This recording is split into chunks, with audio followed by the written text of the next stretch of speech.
क्या बात सामाजिक समरसता।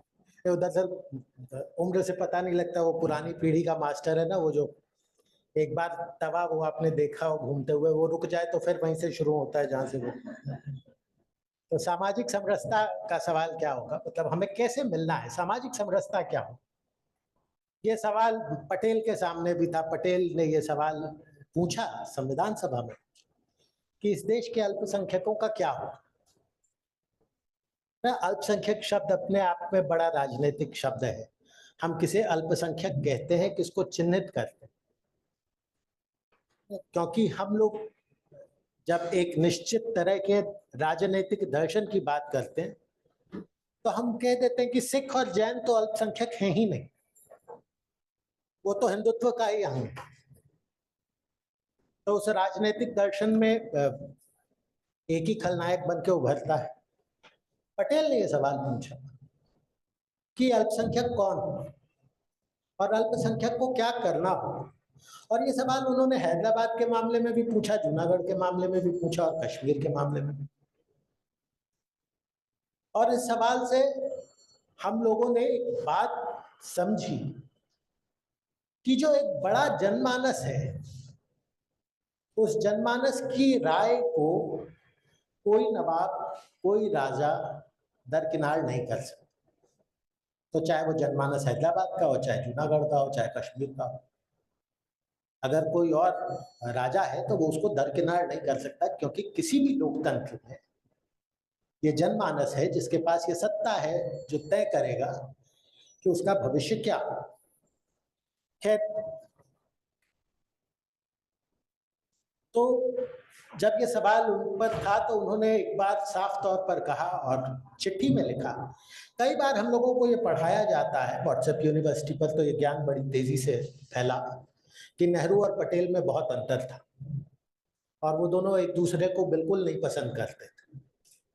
और अगर पटेल और दिन जिंदा रहते, तो 1950 में ही गुजरे, तो इस देश की शक्ल अलग होती। तो सवाल यही है कि अगर का तो कोई उत्तर नहीं होता, क्योंकि अगर इस देश को पता होता कि मोहम्मद अली जिन्ना टीबी से ग्रस्त हैं और सन 48 में ही मर जाएंगे, तो शायद ये विभाजन नहीं होता।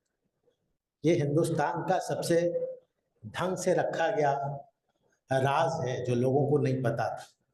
अगर ये बात बाहर आ गई होती कि जिन्ना को टीबी है और कुछ ही दिन के मेहमान, तो शायद भारतीय राजनीति का चेहरा अलग होता। It's one of the world's best kept secret and it changed the alter the discourse of Indian subcontinent. अगर नहीं होता है ना, अगर का हमें पता है। क्यों बात कर रहे हैं हम इस सामाजिक समरसता की, इस समय क्यों ये सवाल पूछ रहे हैं, क्योंकि पिछले मैं कुछ नहीं कह रहा हूं, पिछले 10 सालों में सांप्रदायिक हिंसा को लेकर 84% बढ़ोतरी हुई और ये भारत सरकार का राष्ट्रीय अपराध रिकॉर्ड ब्यूरो का डेटा कहता है। भारत सरकार के राष्ट्रीय अपराध रिकॉर्ड ब्यूरो का डेटा कहता है कि पिछले सालों में, मैं प्रोफेसर यशपाल जी की तरह साहसी नहीं हूं ना, 11 नहीं कहना चाहता, पिछले सालों में हेट स्पीच को लेकर, नफरती भाषण को लेकर 74% की बढ़ोतरी हुई है और ये भी भारत सरकार का नेशनल क्राइम रिकॉर्ड ब्यूरो का अपना डेटा है। तो इस समय जब 63 लोग मारे जाते हैं, और इसलिए मारे जाते हैं क्योंकि कुछ लोगों को लगता है कि एक जानवर की जान की कीमत एक इंसान की जान की कीमत से ज्यादा होती।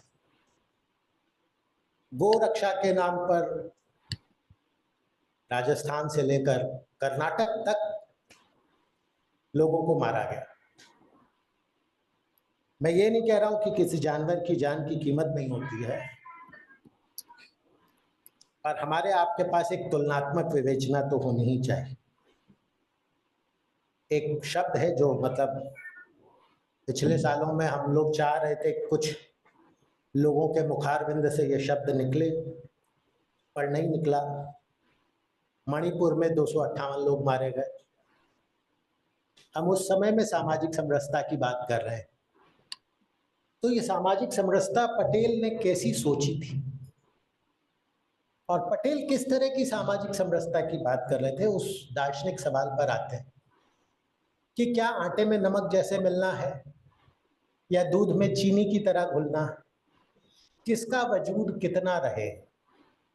क्या किसी अल्पसंख्यक को हर बार ये साबित करने के लिए कि वो देशभक्त है, उसे अपने वजूद की तिलांजलि देनी होगी, उसे अपनी सांस्कृतिक, राजनीतिक, धार्मिक समझ की बलि देनी होगी, कुर्बानी देनी होगी?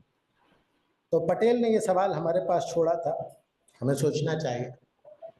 एक सवाल और जो अब इससे अलग, राष्ट्रीय शिक्षा नीति पर मैं नहीं कहना चाहता हूँ, पर एक शब्द है माइनॉरिटीज। अगर आप इस 66 पन्ने के दस्तावेज को पढ़ेंगे तो केवल 2 बार इसका उल्लेख होता है। बड़ी बात है, 2 बार कहा गया है माइनॉरिटीज के बारे में, और यही कहा गया है कि वो बहुत गरीब हैं और पिछड़े हैं। हम क्या करेंगे हमें नहीं पता, पर वो गरीब और पिछड़े इतना संज्ञान में लिया गया है। दूसरी बात पर आते हैं, सरदार को सरदार इसलिए कहते थे क्योंकि खेड़ा और बारदोली का जो आंदोलन था, जो लोग इतिहास के विद्यार्थी रहे हैं, तो खेड़ा और बारदोली के आंदोलन से प्रभावी नेतृत्व को देखते हुए उन्हें सरदार की उपाधि दी गई। तो ये क्या था खेड़ा और बारदोली का?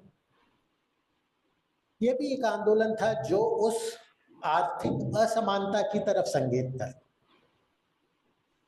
और 1947 में जो आर्थिक असमानता थी उसमें और आज में 147 गुना का फर्क है। कुछ इंडेक्स पर आप शायद नहीं विश्वास करते होंगे क्योंकि आप तो कह देते हैं कि विदेशियों ने बनाया है, पर एक जिनी इंडेक्स ऑफ इनइक्वालिटी है। आप उस बात को मैं केवल एक उदाहरण देता हूं अपनी कक्षा में अक्सर, कि मेरी तनख्वाह में और अनिल अंबानी की तनख्वाह में 6 शून्य का अंतर है। जो पढ़ोगे लिखोगे बनोगे नवाब पैदा होते हैं, बनते नहीं। तो मेरी मतलब मैं पढ़ा लिखा मान लेता हूँ, तो मेरी तनख्वाह में और अनिल अंबानी की तनख्वाह में 6 शून्य का अंतर है। मुकेश अंबानी से तो तुलना की ही नहीं जा सकती। ये कहा जाता है कि हिंदुस्तान में एक सीईओ की जितनी साल भर की तनख्वाह है, अगर उसको भारत सरकार द्वारा घोषित रोज की दिहाड़ी से जोड़ा जाए तो एक मनुष्य को, जो दिहाड़ी मजदूर है, केवल 930 सालों में वो उस सीईओ की तनख्वाह जो है 1 साल की वो इकट्ठी कर लेगा। तो ये असमानता का स्तर, और इस असमानता के स्तर को आप अपने सरकारी व्यवस्था में देखें। लेवल 1 पर जो कर्मचारी है उसे जितनी तनख्वाह मिलती है उससे लगभग 2.5 गुना लेवल 15 पर जो व्यक्ति है वो हर साल टैक्स जमा कर देता है। ये आर्थिक असमानता है जिसके लिए पटेल ने बारडोली आंदोलन किया था, खेड़ा सत्याग्रह किया था। उन्होंने कहा था दूध वालों को मिलकर हड़ताल कर देनी चाहिए, मिल्क स्ट्राइक। अगर आप लोग गूगल से तो इतना पढ़ ही लेंगे, पर वैसे अगर आप पटेल को पढ़ना चाहते हैं तो राजमोहन गांधी की एक किताब है। राजमोहन गांधी गांधी के पुत्र थे, उन्होंने पटेल पर किताब लिखी, जबकि हम लोगों को तो ये पता है कि गांधी पटेल को पसंद ही नहीं करते थे। आप लोग राजमोहन गांधी की पटेल एक जीवन, उसे जरूर पढ़ें। तो पटेल ने किस तरह के समावेशन की बात की, यह अक्सर हमें संदर्भ के बाहर से बता दिया जाता है कि पटेल को मुसलमान नहीं पसंद थे। पटेल बतौर गृह मंत्री होते हुए उन्होंने ये देखा कि पाकिस्तान से आने वाला हर व्यक्ति यहाँ सुरक्षित रहे, और यहाँ से पाकिस्तान जाने वाला हर व्यक्ति यहाँ से सुरक्षित निकल जाए। तो उनकी समावेशन की अवधारणाओं में वो गड़बड़ झाला नहीं था जो हम आज देख रहे हैं। आप लोग तो टीवी देखते ही हैं। एक ने तो कहा कि पटेल की मूर्ति इसलिए लगाई गई है कि उसकी आंखों में कैमरा फिट है और वो वहां से पाकिस्तान की तरफ देख सकता है और वो हमें बता देगा कि वहां कहाँ न्यूक्लियर विस्फोट होने वाला है। जैसे 2000 के नोट में भी चिप था। तो मैं इस बात से सहमत नहीं हूं कि 1947 की चुनौतियां अब खत्म हो गई। मुझे लगता है 1947 की चुनौतियां आज और गहरी हो गई। सामाजिक असमानता पिछले साल के ही आंकड़े में 172 दलित मैनहोल साफ करते हुए मर गए। 2025 में चरण पखावज के बाद अगर दलित बिना किसी सिक्योरिटी सिस्टम के नाले में उतारे जा रहे हैं और मर रहे हैं, तो मुझे लगता है सबका साथ सबका विकास की जगह सबका साथ मेरा विकास का नारा जो है वो ज्यादा कारगर तरीके से काम करे। तो हमें आपको वो सवाल पूछने की जरूरत है कि पटेल जिस आदर्श के लिए थे, जिंदा थे, लड़े थे और मरे भी थे, क्या उन आदर्शों को लेकर भारतीय जनमानस आज वो सवाल अपने आप से पूछना चाहता है? और बरक्स प्रोफेसर यशपाल अगर पढ़ लिख जाए तो क्या वो सत्ता से भी वो सवाल पूछना चाहता है या नहीं पूछता? सत्ता किसी की भी हो, उसका अपना एक चरित्र होता है। केवल विचारधारा से जोड़ कर ना देखा जाए, क्योंकि ये बहुत आराम से लोग जोड़ देते हैं कि भाई सबकी अपनी विचारधारा होती है, इनकी मेल नहीं खाती।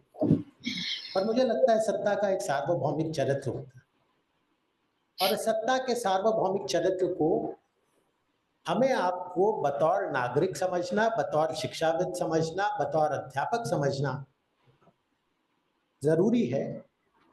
पटेल को व्हाट्सएप यूनिवर्सिटी से बाहर निकलकर पढ़ना जरूरी है और सामाजिक समरसता और समावेशन के सवालों को नए सिरे से गढ़ना जरूरी है।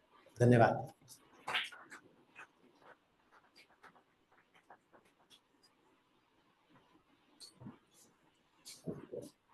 Thank you so much, sir, for sharing your knowledgeable thoughts with us.